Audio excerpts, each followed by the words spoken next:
boleh dapat memahami dan mengerti akan isi kitab suci ini seturut dengan apa yang Engkau inginkan. Itulah sebabnya Engkau pimpin dan ambil alih penyampaian firman Tuhan hari ini, sehingga baik hamba-Mu yang menyampaikan, kami semua yang mendengarkan, kami boleh sama-sama diberkati melalui firman Tuhan di dalam nama Tuhan kami Yeshua HaMasiah. Haleluya. Amin. Puji Tuhan, sahabat Shalom.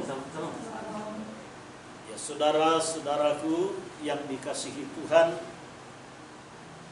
tentunya Tuhan dengan segala pengetahuannya yang tidak terbatas. Sebab Dia adalah Tuhan yang Maha Kuasa, Dia adalah Tuhan yang Maha Mengetahui. Dengan pengetahuan yang tidak terbatas itu, tentulah Tuhan tahu persis ketika Dia menciptakan manusia, yaitu Adam, dan kemudian Dia mengambil salah satu rusuk daripada Adam dan membentuk seorang penolong bagi dia yang bernama Hawa. Lalu kemudian manusia itu Dia tempatkan di Taman Eden. Maka sekali lagi saya mau garis bawahi, Tuhan dengan segala pengetahuannya tentu tahu bahwa manusia yang Dia tempatkan di Taman Eden itu satu saat pasti akan memberontak. Satu saat pasti akan melanggar apa yang Dia perintahkan, melanggar segala ketetapan dan ketentuan yang sudah Dia buat. Tuhan pasti tahu bahwa manusia yang Dia tempatkan itu akan jatuh ke dalam dosa. Tetapi inilah yang Tuhan inginkan. Tuhan Dia menempatkan satu pohon di tengah-tengah taman itu. Untuk apa sih kalau kita mau berpikir, saudara, dengan nalar kita yang terbatas? Coba seandainya Tuhan tidak menempatkan pohon pengetahuan yang baik, yang jahat di tengah-tengah taman itu. Pasti manusia tidak akan jatuh ke dalam dosa. Pasti manusia tidak akan memberontak terhadap ketetapan, ketentuan yang sudah dibuat oleh Tuhan.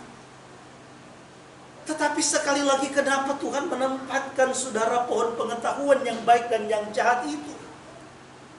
Hanya untuk membuktikan, hanya ingin melihat sejauh mana manusia yang Dia ciptakan itu benar-benar mengasihi Tuhan dengan segenap hati, dengan segenap jiwa, bahkan dengan segenap kekuatan. Karena kalau tanpa ada yang namanya godaan, saudara, kalau tanpa ada yang namanya ujian, maka kita tidak akan mungkin tahu sejauh mana pasangan kita mencintai dan menyayangi kita. Saya selalu ingatkan kepada kita, saudaraku, sama hubungan suami dan istri yang sudah masuk dalam sebuah pernikahan, mungkin karena cinta, karena sayang. Nah, cinta dan sayang, bahkan kesetiaan salah satu pasangan itu tidak akan mungkin teruji, tidak akan mungkin terlihat kalau tidak ada yang namanya godaan, kalau tidak ada yang namanya ujian. Karena beda tentunya ketika kita masih pacaran. Kalau kita masih pacaran, saudaraku, semua itu kita akan bisa merasakan begitu indah.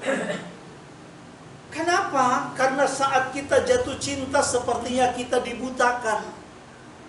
Mata kita dibutakan sehingga kita tidak bisa melihat segala kekurangan daripada pasangan kita.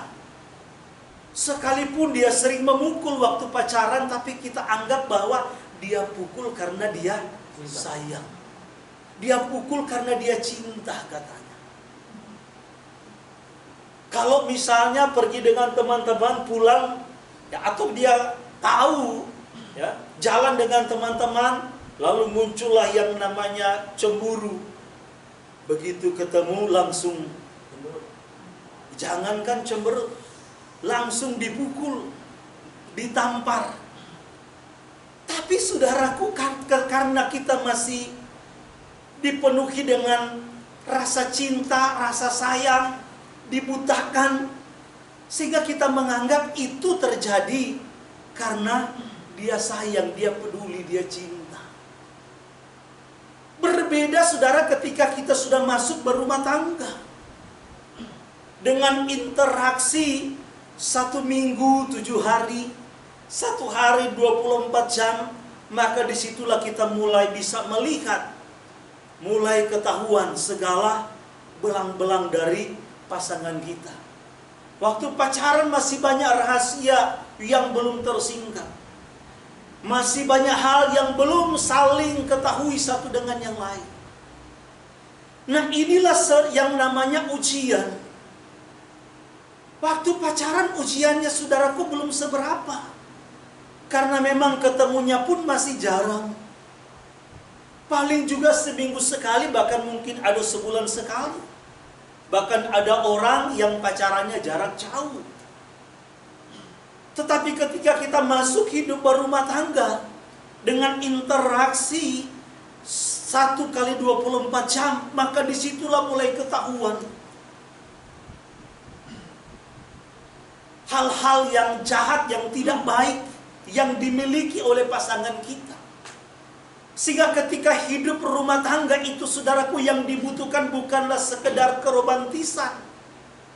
Tidak cukup yang namanya rasa cinta, rasa sayang. Tetapi yang dibutuhkan juga adalah pengorbanan, pengertian, kesabaran, kepercayaan, kejujuran, dan yang lain-lain. Nah, cinta dan rasa sayang ketika kita masuk di dalam rumah tangga, disitulah yang akan diuji. Seberapa jauh cinta dan sayang kita kepada pasangan kita dengan adanya ujian. Apakah itu melalui pergumulan hidup, melalui ekonomi? Apalagi di masa-masa sekarang. Bukankah ketika kita menikah, kita bukan menikah di hadapan manusia.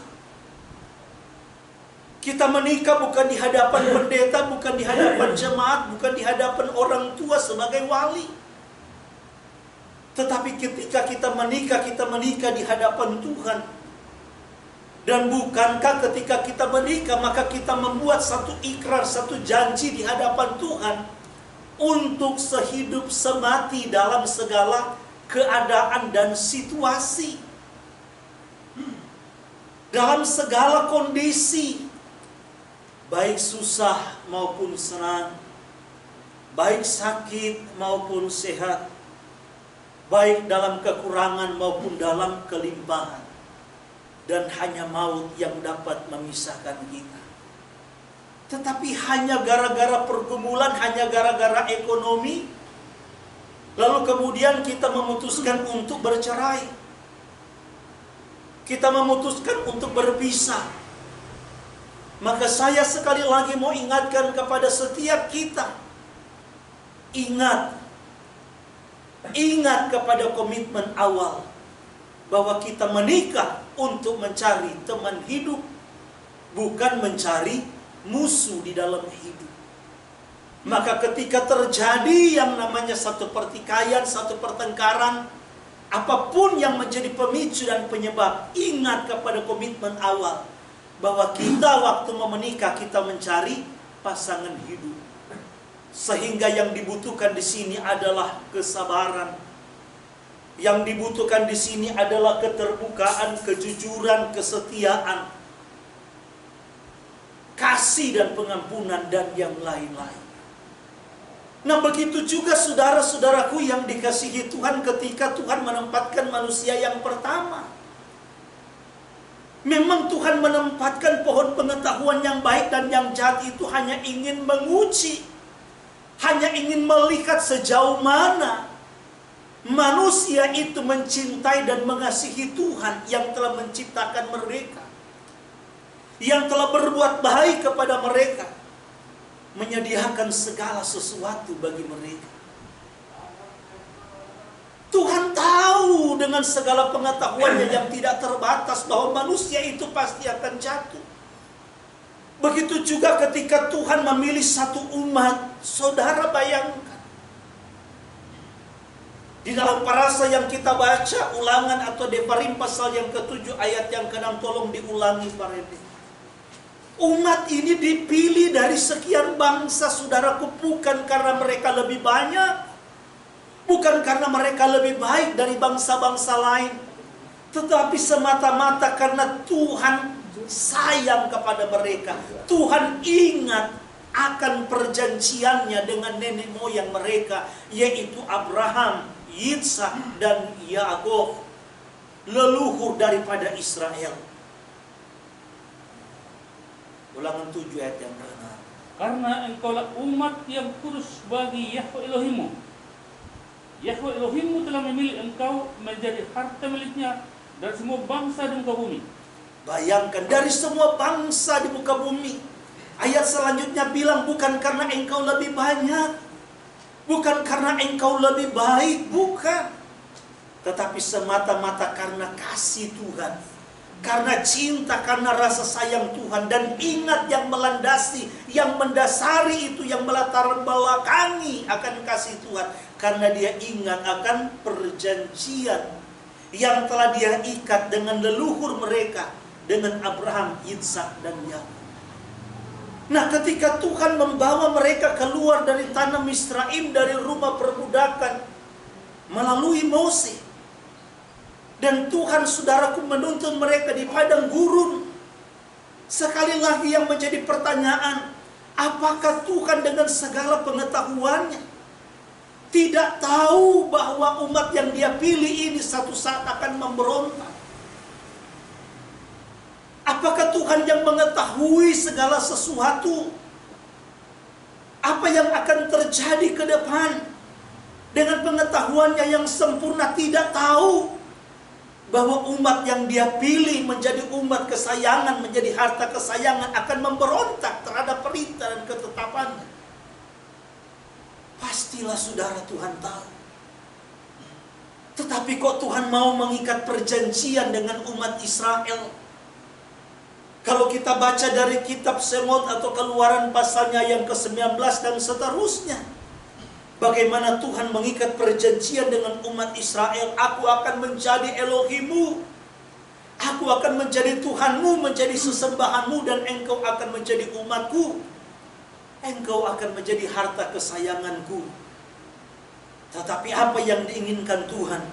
Engkau harus melakukan segala perintahku.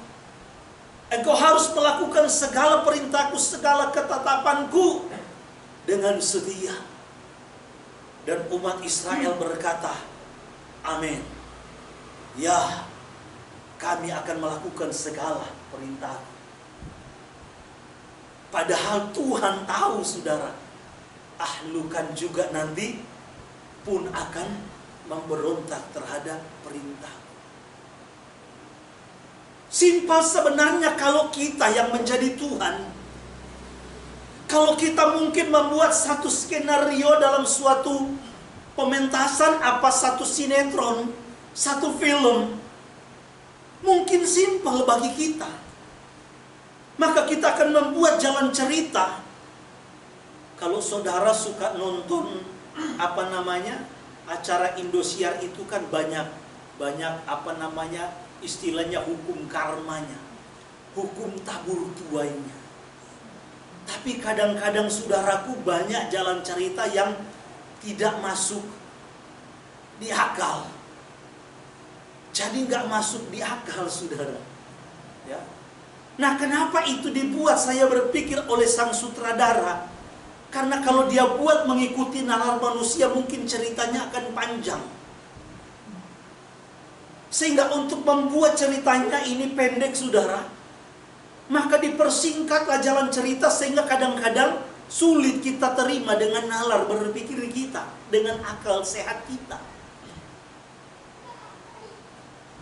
Nah, kalau kita yang menjadi sutradara, atau kalau kita dalam posisi Tuhan, mungkin saudara, kita akan membuat bagaimana supaya Israel sebagai umat yang dia pilih tadi menjadi harta kesayangannya, supaya tidak memberontak dan jatuh ke dalam dosa.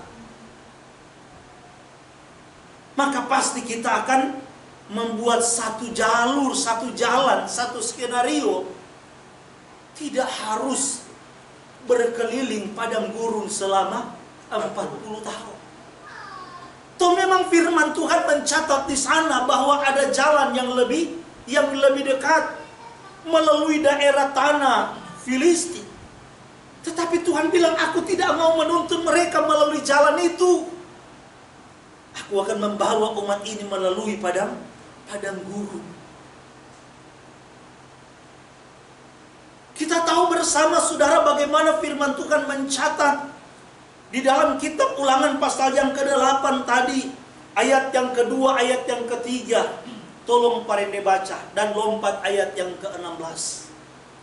Ini menggambarkan tentang situasi dan keadaan yang ada di padang gurun. Penuh dengan bahaya, penuh dengan ancaman. Begitu menakutkan, begitu mengkhawatirkan. Makanya kenapa Tuhan tidak pernah meninggalkan umat Israel? Kenapa Tuhan sekalipun dia menuntun mereka melewati padang gurun, dia tidak pernah tinggalkan mereka. Sedetik pun dia tidak pernah tinggalkan. Karena Tuhan tahu kalau sampai dia tinggalkan, tidak mungkin mereka bertahan. Tidak mungkin mereka akan selamat dan mencapai masuk ke tanah perjanjian. Bisa saja orang Israel mati kedinginan ketika malam hari, kalau Tuhan tidak menyertai mereka, tidak bersama dengan mereka melalui tiang api. Bisa saja mereka mati kepanasan ketika berjalan di siang hari, kalau Tuhan tidak memayungi mereka dengan tiang awan. Bisa saja mereka mati kelaparan, mati kehausan, digigit ular dan kalajengking. Bisa saja. Sampai kalau saudara baca Semut pasal 33, Mose berkata kepada Tuhan, jangan suruh kami pergi berjalan melalui padang gurun ini kalau engkau tidak sertai kami. Kalau engkau tidak berjalan bersama dengan kami, kalau Tuhan tidak berjalan di depan kami, maka jangan suruh kami berangkat. Kenapa? Karena begitu menakutkan, begitu berbahaya, begitu mengkhawatirkan. Tolong mari dibaca. Dan engkau harus mengingat seluruh perjalanan di padang gurun yang Yahweh Elohimmu telah menuntunmu selama 40 tahun ini, dengan maksud merendahkan hatimu dan membuktikan engkau untuk mengetahui apa yang ada di dalam hatimu. Apakah engkau akan memelihara perintah-perintahnya atau tidak? Dan dia telah merendahkan hatimu, membiarkan engkau lapar dan membuat engkau makan manna yang tidak engkau kenal, bahkan leluhurmu pun tidak, untuk membuat engkau mengerti bahwa manusia hidup bukan dari roti saja, tapi oleh segala sesuatu yang keluar dari mulut Yahweh. Ayat 16. Yang memberi engkau makan manna di padang gurun yang leluhurmu tidak mengenalnya, dalam rangka merendahkan hatimu dan dalam rangka membuktikan engkau sehingga melakukan yang baik bagimu pada akhirnya.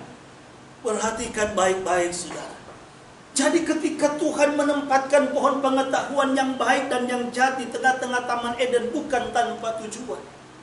Ketika Tuhan menuntun umat Israel melalui padang gurun bukan tanpa tujuan. Bukan hanya sekedar suka-suka Tuhan. Jelas saudaraku, firman Tuhan katakan hanya untuk merendahkan hatimu, hanya untuk melihat, menguji imanmu, ketaatanmu. Apakah engkau tetap berpegang kepada perintah Tuhan apa tidak? Ayat 16 bilang, toh pada akhirnya hanya akan berbuat baik untuk mendatangkan kebaikan bagi umat itu. Jadi Tuhan menuntun umat Israel melalui padang gurun itu tidak lain adalah untuk kebaikan umat itu. Bukan untuk kepentingan Tuhan, tetapi untuk kepentingan umat ini. Nah Bapak Ibu saudara-saudaraku yang dikasihi Tuhan, kalau kita melihat perjalanan bangsa Israel di padang gurun, dan kita melihat realita yang sedang kita alami saat-saat ini, terutama dalam situasi pandemi COVID-19 ini. Saudara-saudaraku yang dikasihi Tuhan, kita harus berpikir yang realistis.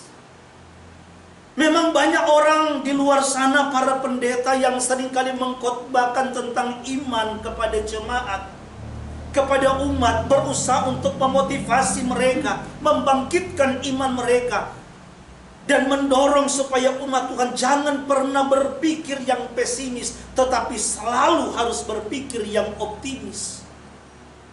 Tapi saya mau katakan, saudaraku, itu pun tidak salah. Tetapi saudaraku, kita akan salah, kita akan terjebak kalau kita hanya berpikir optimis tanpa kita berpikir yang realistis. Maka banyak orang Kristen di luar sana yang begitu banyak kecewa kepada Tuhan, kecewa mengikut Tuhan. Kenapa mereka kecewa? Karena mereka sudah berpikir optimis bahwa katanya Yesus datang supaya mereka memperoleh hidup dan hidup di dalam kelimpahan. Pendeta mereka katakan bahwa Yesus datang di dalam kemiskinan supaya mereka hidup dalam kelimpahan dan hidup dalam kekayaan. Yesus datang sebagai raja supaya kita ditebus dan kita menjadi anak-anak raja, bukan menjadi hamba. Tetapi kok kenapa realitas hidup, fakta yang sedang kita jalani, kok sepertinya bertolak belakang? Kalau pendetanya bilang Yesus datang supaya kita memperoleh hidup dan hidup dalam kelimpahan, tapi kok kenapa justru kita kebanyakan kekurangan? Kadang-kadang untuk menyelesaikan segala sesuatu, tunggakan, apakah itu mungkin anak sekolah, kontrakan, apakah itu mungkin yang lain-lain. Kadang-kadang kita harus berserah dengan air mata, berlutut dengan sungguh-sungguh, bahkan mungkin tidak sedikit berdoa dan berpuasa. Lalu di mana yang dikatakan pendeta itu bahwa Yesus datang supaya kita hidup dalam kelimpahan?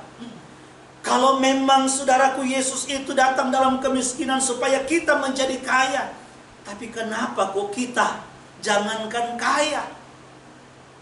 Makan saja sudah puji Tuhan kalau ada pasangannya, kalau ada lauknya, udah puji Tuhan.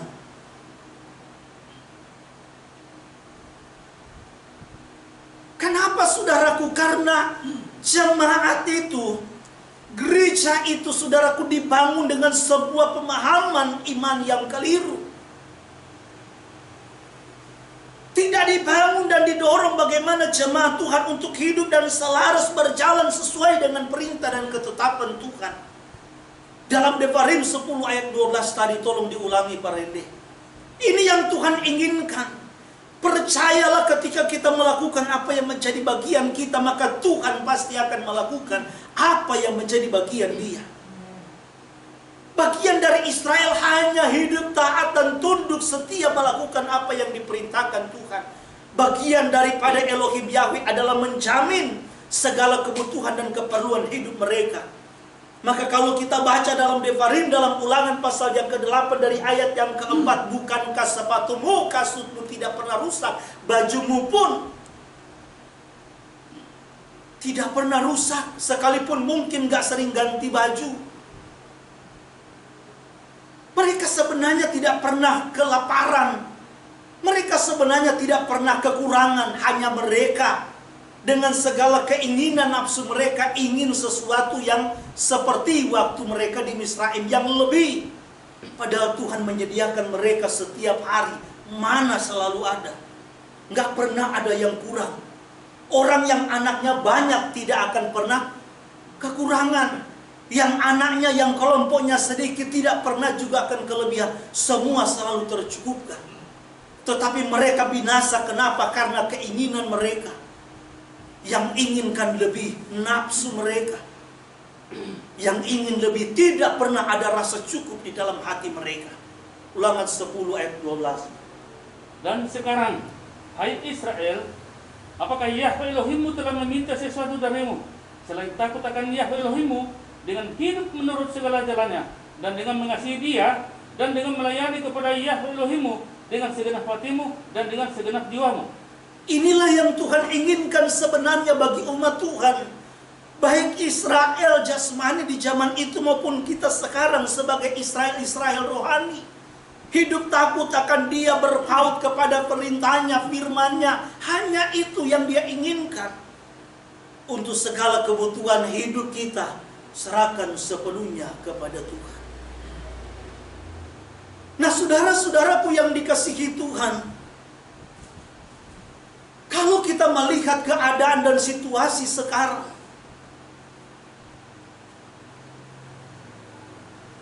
memang dunia itu tidak akan semakin baik. Dan firman Tuhan sudah mengkonfirmasi akan hal itu. Baik dunia dalam bentuk wujud, dalam arti bentuk planetnya, maupun dunia yang dimaksud tentang situasi dan keadaan, baik manusia yang ada di dalamnya maupun situasi yang terjadi di dalam dunia, itu tidak akan semakin membaik. Jadi jangan pernah berpikir, saudara, walaupun banyak pendeta-pendeta, bahkan termasuk pendeta-pendeta yang dari luar negeri, yang mengaku sebagai hamba Tuhan, begitu banyak memberikan sebuah nubuatan, bukan hanya secara dunia, secara keseluruhan termasuk bagi bangsa Indonesia, tentang transformasi besar-besaran yang akan terjadi. Sekali lagi saudara, transformasi perubahan yang besar, di mana yang namanya kelompok salib itu akan menjadi yang mayoritas. Ada berapa banyak pendeta yang menubuatkan akan hal itu? Tetapi firman Tuhan tidak pernah menubuatkan akan hal itu. Yesua sendiri katakan bahwa sebelum kedatangan zaman baru, sebelum Yesua berkuasa dan memerintah sebagai raja, maka akan terjadi, saudaraku, apa? Gempa bumi. Akan terjadi apa? Perang. Akan terjadi apa? Kelaparan. Bukankah sesungguhnya itu menggambarkan tentang situasi dan keadaan dunia, bahwa dunia ini tidak mungkin makin membaik, tetapi justru dunia ini akan semakin merosot dan merosot. Dan mungkin saat-saat ini pun, saudaraku, kita seperti bangsa Israel yang sedang dituntun dan dibawa di padang gurun ini. Tetapi saya percaya sebagaimana Tuhan membawa mereka melewati padang gurun karena Tuhan punya tujuan, maka kalau Tuhan pun izinkan saat-saat ini kita sedang menghadapi situasi-situasi seperti itu, jujur semua sekarang ini serba sulit, saudara. Bersyukur, saudara. Jangankan haleluya 12 kali, kalau perlu pun 24 kali. Kalau sampai sekarang saudara belum merasakan kesulitan itu,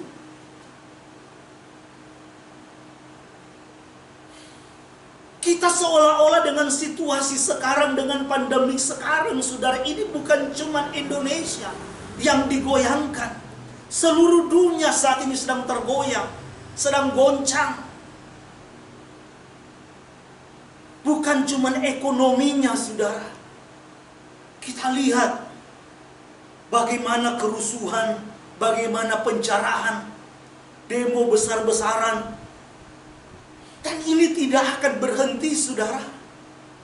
Ini akan terus dan terus. Maka mari kita persiapkan diri kita. Mari kita taruh iman kita.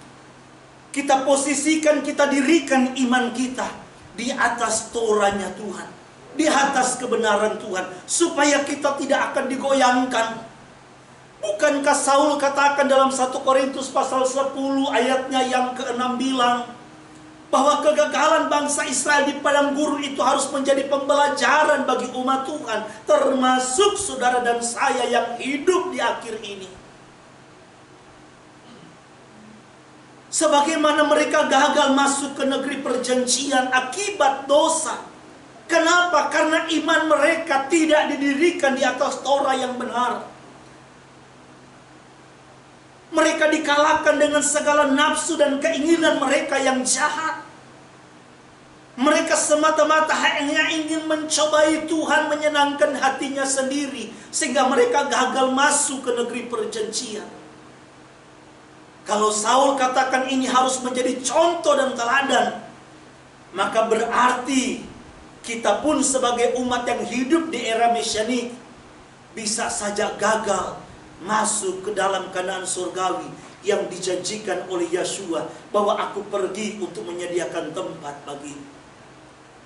Jangan sampai saudaraku, karena keadaan, karena situasi, karena memang sepertinya saat ini kita dipaksa oleh dunia, kita dipaksa oleh keadaan. Saudara bisa bayangkan,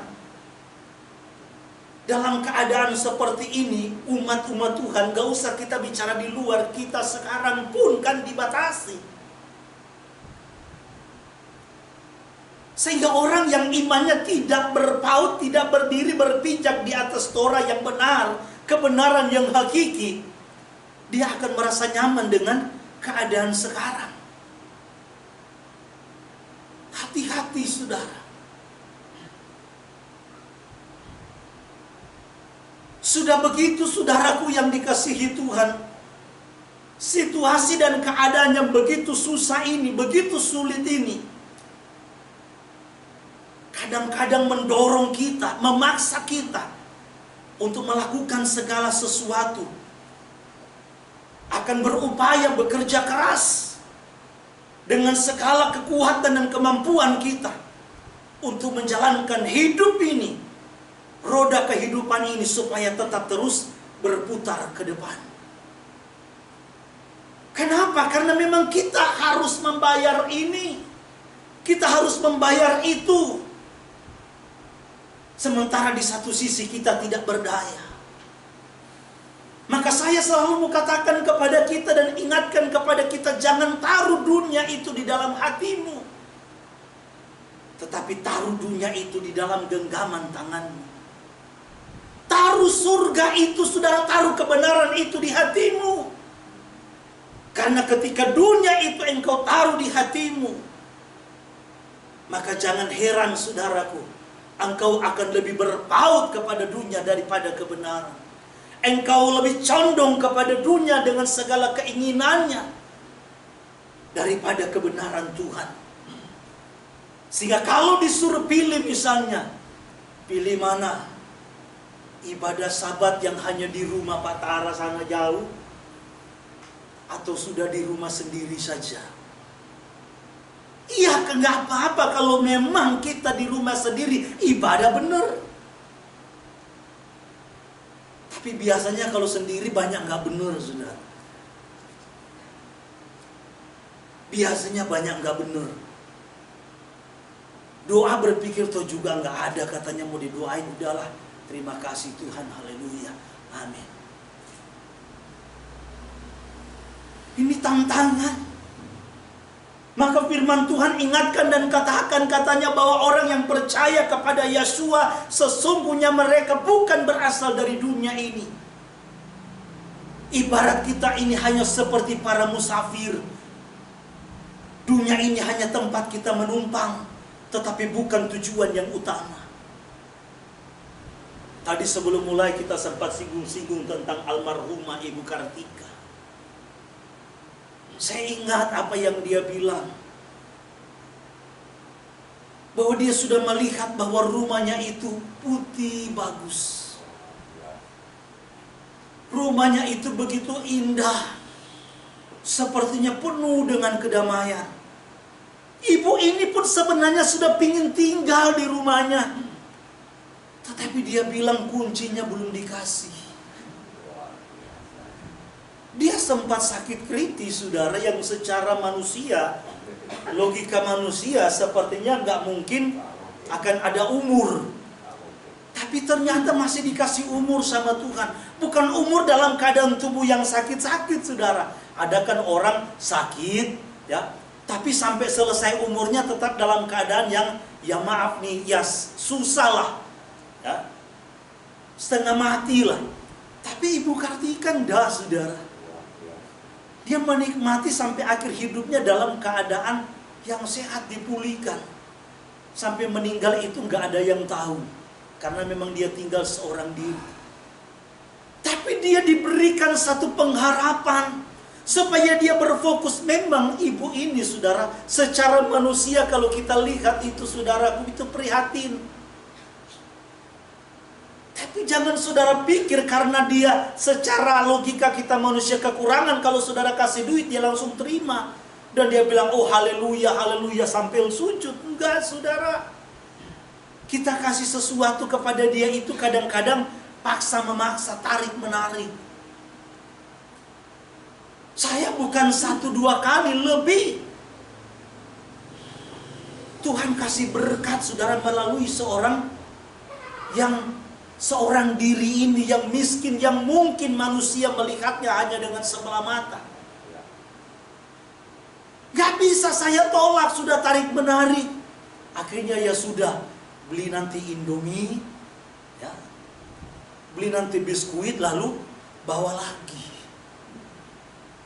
Tapi hatinya yang begitu luar biasa, saudara. Sangat luar biasa. Bayangkan saja, saudara, keluarga di sini maksa dia untuk tetap tinggal di sini karena hanya seorang diri. Toh juga dia nggak mau. Dia nggak mau membebani, dia tidak mau merepotkan. Saya pernah dulu bertanya kepada jemaat, siapa di sini yang tidak pernah khawatir dalam hidupnya? Hanya dia yang angkat tangan. Saya aja nggak angkat tangan, saudara. Kenapa? Karena memang mungkin fokusnya itu dia beranggapan bahwa toh di dunia ini hanya sementara. Apa yang mau dibanggakan, apa yang mau dipertahankan, apa yang mau dikejar. Toh juga makan saya cukup. Dia nggak neko-neko, saudaraku.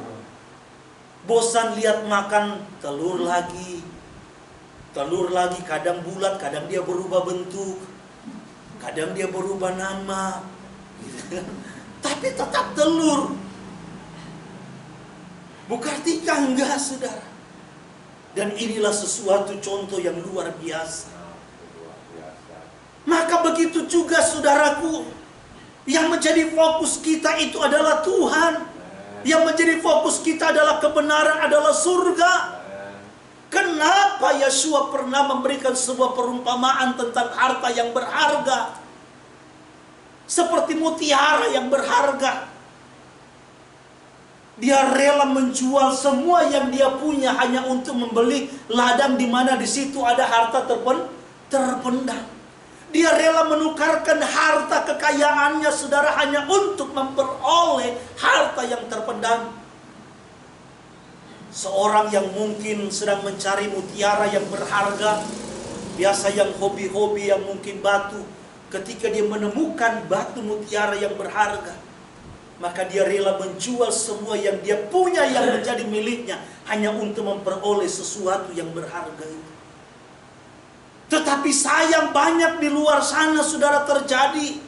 Mereka justru korbankan kebenaran yang berharga ini hanya untuk yang namanya ketenaran, hanya untuk meja makan, hanya untuk kedudukan, dan hanya untuk harta duniawi. Banyak orang yang rela menukar kebenaran yang tadinya berseru kepada nama Yahweh, sekarang nama Yahweh dia tinggalkan. Bahkan dia katakan Yahweh itu nama si setan. Mengerikan, saudara. Mengerikan. Ada seorang pendeta, saya gak perlu sebut namanya. Dia rela disidang, saudara. Diperhadapkan kepada banyak pendeta, sidang sinode, karena dia menyembah kepada Yahweh Elohim. Tetapi pada akhirnya berjalan dengan waktu, tidak kuat dengan padang gurun, tidak kuat dengan segala keterbatasan dan kekurangan, pingin seperti yang lain. Akhirnya satu saat pun dia berputar arah, berbalik arah, meninggalkan nama yang benar ini, yang harusnya menjadi jaminan, kembali pergi kepada sinode dan para pendeta dan meminta maaf. Karena dia sudah salah. Coba, saudara. Memang tidak gampang, saudara. Menjadi seorang hamba Tuhan itu tidak gampang. Kenapa, saudara? Sama seperti orang Lewi. Firman Tuhan katakan tadi dalam parasa yang kita baca, orang Lewi itu tidak mendapatkan yang namanya warisan. Siapa yang menjadi warisan mereka? Hanya Yahweh Elohim lah yang menjadi warisan mereka.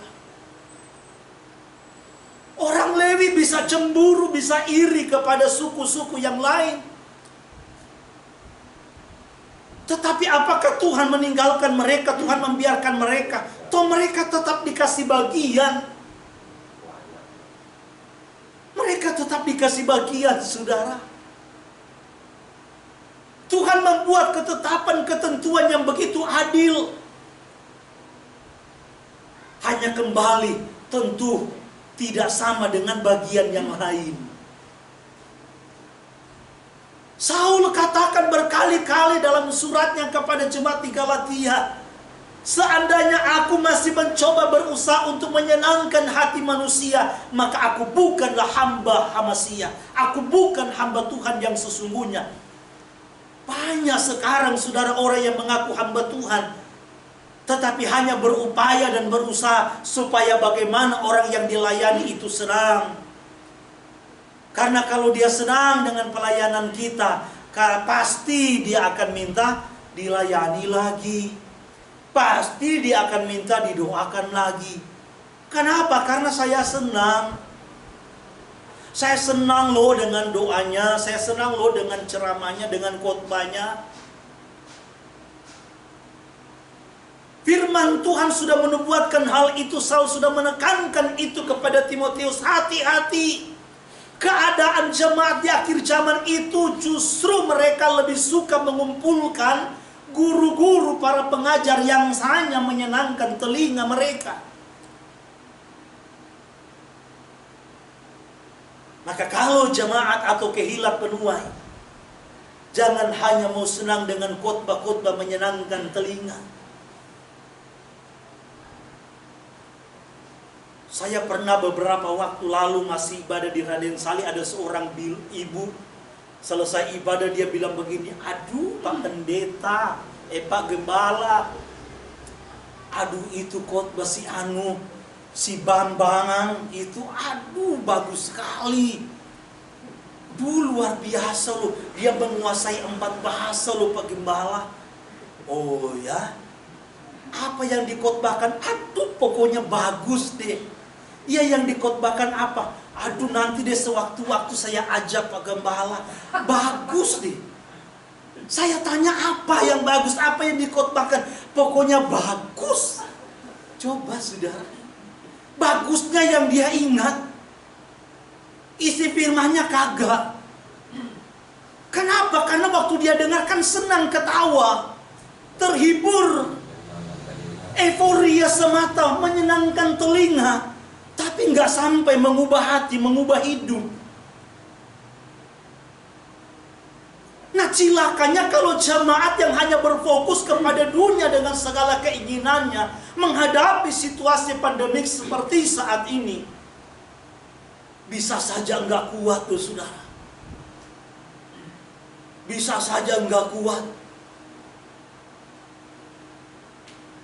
Tetapi saya bersyukur kalau hari ini kita masih bernafas, karena janji Tuhan dia pasti pelihara. Amin. Tuhan katakan pikulah, katanya apa? Kuk yang dia pasang, kuk yang dari Tuhan itu apa? Enak. Bebannya nggak berat, bebannya ringan.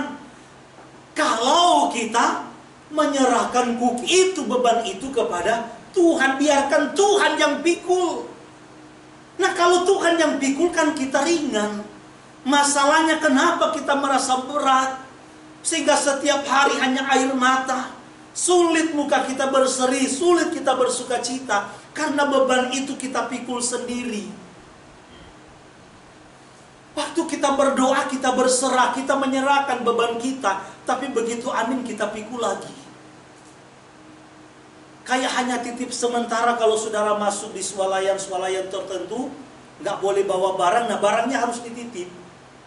Tapi begitu saudara keluar, bebannya ambil lagi, barangnya ambil lagi. Nah, Tuhan mau saudaraku supaya apapun yang menjadi beban, pergumulan dan persoalan kita, serahkan itu sepenuhnya kepada Tuhan. Jangan biarkan kita yang memikulnya berat, saudara. Bisa saja kita tidak akan mampu, kita akan kepayahan. Dan akhirnya kita akan tergoda. Kita akan tergoda.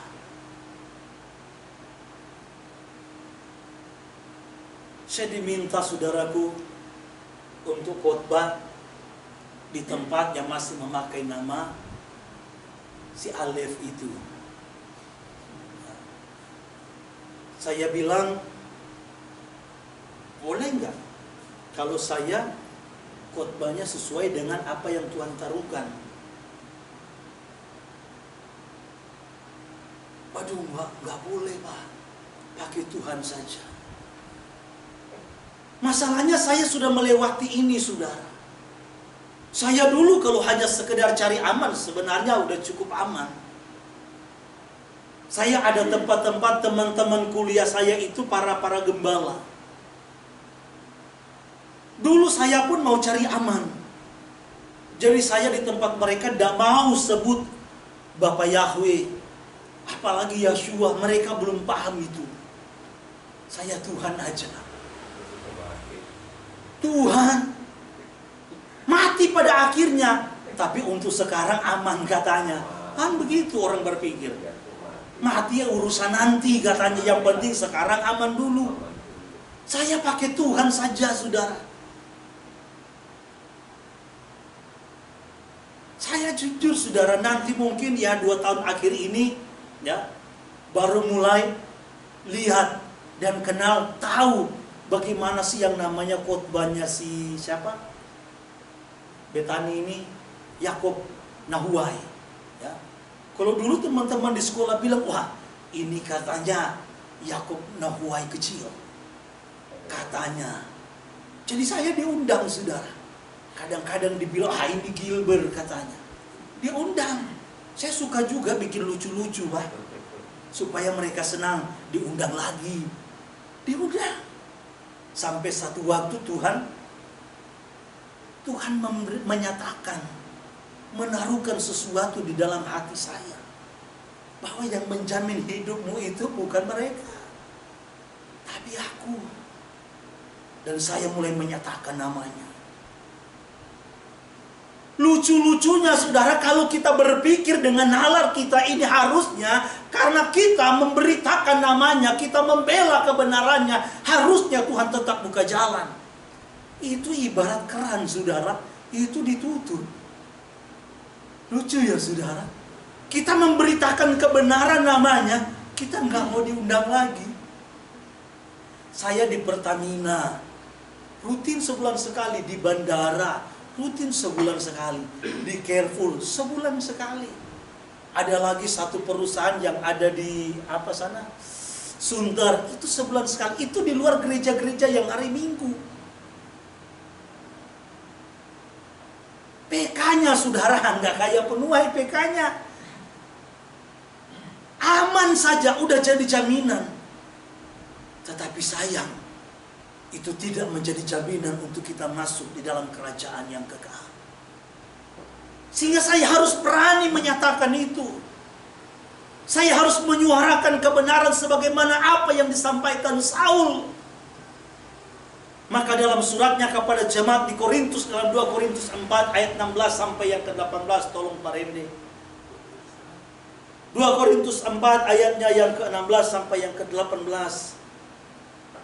Sebab itu, kami tidak tawar hati. Sebaliknya, sekalipun manusia lahiriah kami semakin digerogoti, tetapi manusia batinia kami dibarui dari hari ke hari. Sebab itu kami tidak akan tawar hati. Kami tidak akan gentar, kami tidak akan hidup dalam kekhawatiran, ketakutan. Sebab kesukaran kami yang ringan, dengan segera mengerjakan bagi kami bobot kemuliaan kekal, dari kelimpahan ke kelimpahan. Karena kami tidak memperhatikan apa yang kelihatan, melainkan apa yang tidak kelihatan. Karena apa yang kelihatan itu sementara, tetapi apa yang tidak kelihatan itu kekal. Tidak apa-apa, kata Saul.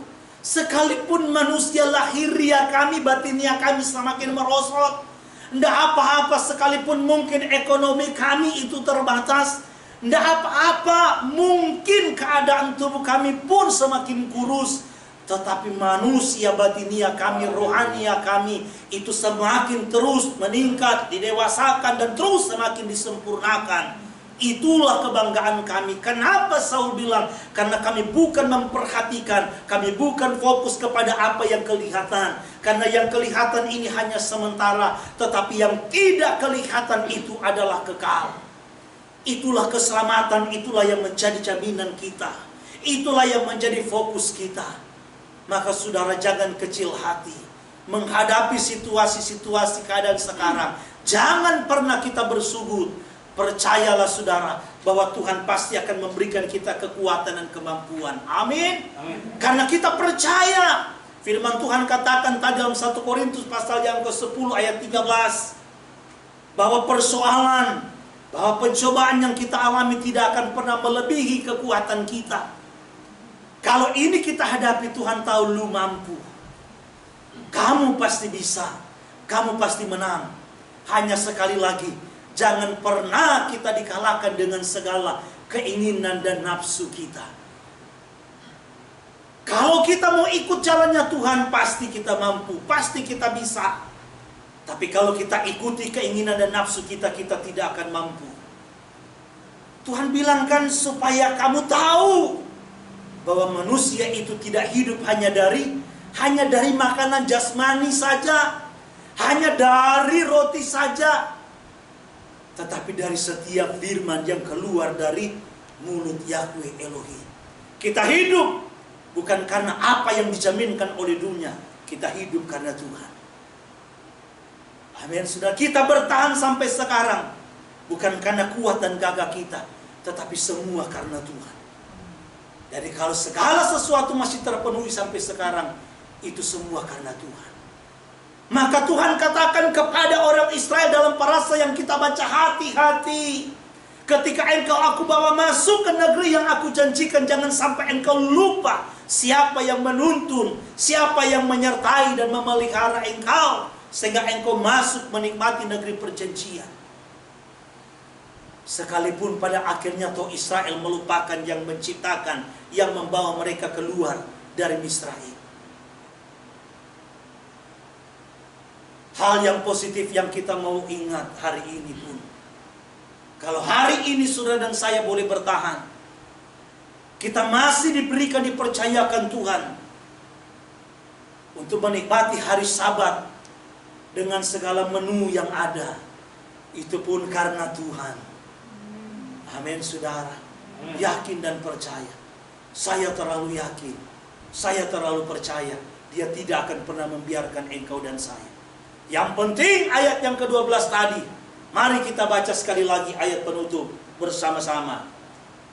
Dalam versi terjemahan Lembaga Alkitab Indonesia biar lebih mantap. Ulangan pasalnya yang ke-10 ayat yang ke-12. 2, 3. Maka sekarang hai orang Israel, apakah yang dimintakan daripadamu oleh Yahweh Elohimmu selain dari takut akan Yahweh Elohimmu, hidup menurut segala jalan yang ditunjukkannya, mengasihi Dia, beribadah kepada Yahweh Elohimmu dengan segenap hatimu dan dengan segenap jiwamu. Inilah yang Dia inginkan. Kalau kita lakukan ini, Dia berjanji, tiang awan, tiang api tidak akan pernah meninggalkan saudara dan saya. Tuhan memberkati kita semua. Biarlah ini menjadi kekuatan kita di masa-masa yang sulit ini, dalam situasi ini, supaya kita